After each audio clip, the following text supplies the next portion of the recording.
Well, I'm sad, guys. So we've reached the last part of the Wimpy Kid parody, Empty Pockets. This is a great series, and I might do it again. So, yeah, let's just begin. This is the final conclusion. I agreed to the job, and they made Dad and I sign a waiver for the job. Dad made me sleep at 7, which is downright impossible for me. It took me a while until I fell asleep. Tick, tick. Thursday. Dad woke me up at 3:30 and I rose out of my bed like a zombie. Dad didn't trust me biking to the newspaper office building, so he drove me there. The manager told me I was going to work with Knuckles. Knuckles was this 20-year-old guy with a ton of arm hair, who was 6 feet tall and looked like a real-life Neanderthal. Grunt. He was basically a long-time newspaper delivery employee, so he basically had to teach me how to do my job. Knuckles just grunted and mumbled words, so I'm guessing he might actually be a Neanderthal. So you grunt. So the newspapers on the grunt. Right, the Daily New Hound. We set off delivering the newspapers. It was pretty dark around this time, so it was a little difficult to see the addresses of the houses. Plus, it didn't help that Knuckles was trying to break the sound barrier with the van, and I thought Roger drove fast. Zoom. Luckily, the Daily New Hound offered a satellite image and highlighted the houses that had subscriptions. I was showing the newspapers at rapid speed, and sometimes they didn't even land on the driveway. I threw several papers into the bushes and one into the fountain. Splash. I guess now there's no way I'll become a professional baseball pitcher. We also had to stop at an apartment building so we could put the newspaper in the designated boxes. The demand was pretty quick, and it was already 6:05, and we still had 30 houses to go. Nicholas mumbled a plan and where we would just dump all the newspapers on every driveway because we had so many extras. Well, that explains why Dad sometimes gets magazines for interesting insects. May I look at that, Mr. Heffley? I finished my shift, and Dad drove me back home. After that exhausting morning, I slept on my bed for another hour before I went to school. I don't remember much about school today because I was pretty exhausted. The school seemed very likely to go on strike, and the substitutes weren't really doing much. Alright, class, this stub plan tells me we're learning about the Revolutionary War. Guys, let's build a tablet pyramid. Larry looked like he was the one who had to wake up at 3:30 because he was so miserable because Vifilms took away his channel. He submitted a counter document to Vifilms, but they wouldn't budge. He also sent a copy of the video to the teacher, and we finished the project. Friday. I'm starting to wonder if my job is really worth money. Knuckles was driving down a hill when we went down yesterday, and he accidentally crashed into a swamp.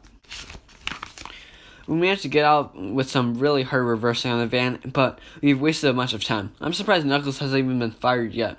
We were way behind schedule, and somehow we still managed to get back to the facility 10 minutes after. Some newspapers I threw flew off their bags. Knuckles also needed to go to the bathroom, but because no businesses were open yet, so he had to relieve himself under some guy's tree in their yard. You better not come here. The teachers marched into school before the first bell today, and boy were they fierce of their paychecks. They went into the administrator's office, and that's all I saw from there. One example was what was going on in the office was during morning announcements. We demand higher wages. Calm down, Rebecca. The PA is on. Otherwise, the only other memorable event was presenting our movie. We worked real nice, even though Larry did most of the editing. I think the stagnant work experience with Raleigh and I has finally come to an end. Maybe we work better together if somebody else is leading our group. Raleigh's always mad at me for not doing any work, and I can see why now. Sorry, Raleigh, for all the times I dissed you. Raleigh and I have been in way too many arguments, and being bad partners in a project is a dumb way to end a friendship. After school, there were a couple of news station vehicles parked near our school's front entrance. A lot of them were reporting about the school going on strike. They even interviewed Raleigh, but that was probably because they wanted to boost their ratings. Fund education. Raleigh Jefferson, would you like to speak with us? No, you are fake news. Tonight, I turned on to the local broadcasting channel, and sure enough, the second story was about our school strike. At Trusted Media, DNN. Suburban schools on strike. It's all the president's fault. A reporter was talking about the entire story, but it was hard to listen to them when a bunch of students were waving at the camera in the background. The story was about 2 minutes long, and Raleigh was yet again on television. Mom had come back from night school because her college spring break was starting. That was real nice because now we don't have to eat baked potatoes for a third time in a row. Asparagus has never tasted so good. Greg, are you feeling well? Mom also wanted to stage a gathering at the school to petition the school to give in to the teachers' demands. I didn't really want her to do that because then I wouldn't have as many breaks from school. Please, Mom, make this break as long as possible. Mom's part of the PTA, and you'll know she doesn't want our school to fall in ruins. I've said that our school and I are sort of similar because we're both in debt, but right now I feel like I'm recovering better than the school. Monday. Today I didn't have school, so I just made sure I caught up on all the sleep I missed last week. I had a shift on Saturday, and they even paid me my weekly salary, even though I didn't work throughout the entire week. Dad calls this incentive money, but to me, it was hard not to buy anything when you have $100 in your hands. On Sunday, I didn't have paperboy work. Mom was already gathering a bunch of parents to hold a rally in front of the school. A rally is basically a gathering of people to fight against a cause. Mom insisted on bringing me along to the rally, but I knew this would be extremely embarrassing. The kids at my school would probably tease me for weeks, but Mom told me I couldn't stay home all day, so I had to give in. At around 5 in the afternoon, Mom and a bunch of middle-aged parents held up signs demanding to change the school system. I put on a hoodie so no one would see me there. Come on, Greg, our goal is to project ourselves, not to hide.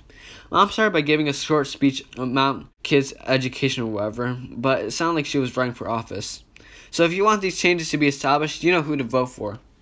Clap, clap, clap. She also talked about the excessive amount of amenities the school has bought and that they need to reduce their expenses and pay off their debts. A ton of more people started coming and some journalists and reporters came in on the action. Mom and a lot of others wanted to open the school as soon as possible, but the school district and superintendent weren't even at school. They were in a town hall. I don't think any of the parents actually realized that. Nothing got violent. After a while, everyone got hungry and went home. Wednesday, when I was delivering the newspapers, all of them had Mom's face on the headlines. However, I noticed something peculiar about the title. Susan Heffley, candidate for school treasurer, questions on strike. Yo, Greg, we need to hit the road. Wait, I didn't know Mom wanted to be the head of treasury at the school. If Mom actually gets chosen, which seems likely, I don't want to see Mom choosing what to do with the money. I was trying to get the hang of the newspaper route after each day. Knuckles and I haven't been interacting that much, but I can tell we are sort of buddies. I've basically seen Mom on the screens for interviews and news stories. I also think that the school is finally conceding to these plans. I honestly don't know what took them so long.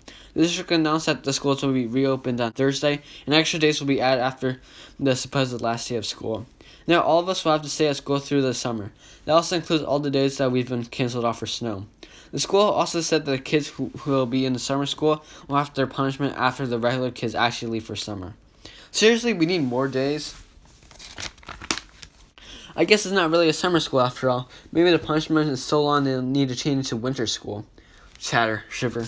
Finally, everyone agreed to bring back their original school equipment except for the tablets, which was a real bummer. They would also have to lower the food prices and sell off the expensive chairs in the fax room. I wish the strike would have never happened because we got more negatives at the end of this. I went to Riley's house so we could play some video games so I could enjoy the last of the school break. Potato butt ahead. Wahahahaha. Saturday. Knuckles and I inspected all the houses, throwing newspapers at lightning speed. When we were finished, I emptied out the remaining newspapers and raced into the conference room. I got a paycheck for $100. Now I could finally pay off the debt on my tablet. I could have gone to the waste field and seek it out, but that would have been nasty. If Riley didn't throw my tablet into the trash, I could have not wasted the entire time throwing newspaper into bushes. Not again, Greg. Sorry. I walked into Dad's room and he opened his closet and showed me what was inside. Oh my. I thought he bought another tablet to give to the school, but it was mine. Dad had kept my tablet all along. I didn't know what to say. Thanks? Dad wanted me to learn a valuable lesson about being responsible. I was a little mad that I had all the stress and work for nothing. However, on the bright side, $200. We gave my tablet back to Vice Principal Roy. I saw Mom getting an interview with the superintendent in the clear office window on my right. If Mom gets a job, maybe I could convince her to have field trips or water parks or something. Then I went out for ice cream, and he was actually really proud of me for going out of my comfort zone and track and field and getting a job. Dad had some important inter-business conference he needed to go to. I decided to invite Riley over. I didn't know Larry was here. Larry told me he was going to go and join some other Vi-Films creator to fight back against the tyranny of big tech. They were going to Vi-Films headquarters and getting down to business. I told him I would be supporting him, but mostly because I wanted to watch his other videos that weren't available. Larry and I went to the game store, and you probably know what I was going to buy. The Twisted Wizard next chapter was sick. The animations were great, and there were so many worlds you could explore. Riley and I were so into this game, by the time Dad stepped his foot in, it was already dark and Riley needed to head home. Slam. So what have I learned over the past few weeks? First, Twisted Wizard is an epic game, but really making millions isn't a walk in the park. You actually have to work for it. I know that from the traumatic but thrilling experiences working as a paper boy. I've seen Uncle Gary live comfortably without swimming in a pool of cash. I also know that being responsible for your own needs is how you can have a successful life. I shouldn't drag down rallying group projects. I need to be more focused on doing my chores. I know it sounds cheesy and easier said than done, but I enjoy what I earn at the end. I feel like I know a lot more about how to be successful, and maybe then one day I'll have a huge mansion, the best sports cars, and tons of servants. And that's it. We finished Diary of a Wimpy Kid, Empty Pockets. So I'll see you guys next time. I've got some very epic videos coming soon. Bye.